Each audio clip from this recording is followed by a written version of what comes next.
বিজেপির ধর্ণা কর্মসূচি ধর্মতলায় বিজেপির ধর্ণা কর্মসূচির অনুমতি দিল হাইকোর্ট। 29 আগস্ট থেকে 5 সেপ্টেম্বর পর্যন্ত ধর্ণা কর্মসূচির অনুমতি দেওয়া হয়েছে। অনুমতি দিয়েছেন ধর্ণা নির্দেশ বিচারপতি রাজশ্রী ভরদ্বাজের।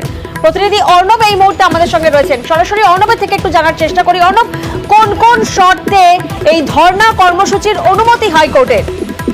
দেখো, প্রায় অনুরূপ শর্ত, যে শর্ত মেনে তারা শ্যামবাজারে ধর্ণা কর্মসূচি করেছে বিজেপি এবং যেটা রবিবার দিন শেষ হয়েছে, সেই কার্যত অনুরূপ শর্ত দিয়েই কলকাতা হাইকোর্ট বিচারপতি রাজশ্রী ভরদ্বাজ বিজেপিকে ধর্ণা অনুমতি দিয়েছেন এবং কাল 29 আগস্ট থেকে 5 সেপ্টেম্বর পর্যন্ত বিজেপির এই ধর্ণা কর্মসূচি হবে এবং সেক্ষেত্রে দুটি স্থান রয়েছে, যে কোনো একটি স্থানে তারা করতে পারবে। দরিনা ক্রসিংয়ের সংযোগস্থলে কোনো একটি জায়গা অথবা ওয়াই চ্যানেলে তাদের এই সমাবেশ বা ধর্ণা হবে।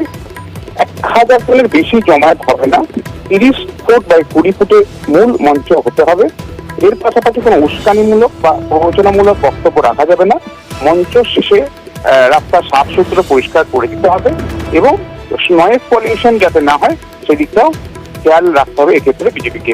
এই শর্তেই বিজেপিকে এই অনুমতি দেওয়া হয়েছে বিচারপতি রাজশ্রী ভরদ্বাজের নির্দেশে। বেশ, জয়েন্ট সিপি হেডকোয়ার্টারের তত্ত্বাবধানে হবে এই ধর্ণা কর্মসূচি। ধন্যবাদ অর্ণব।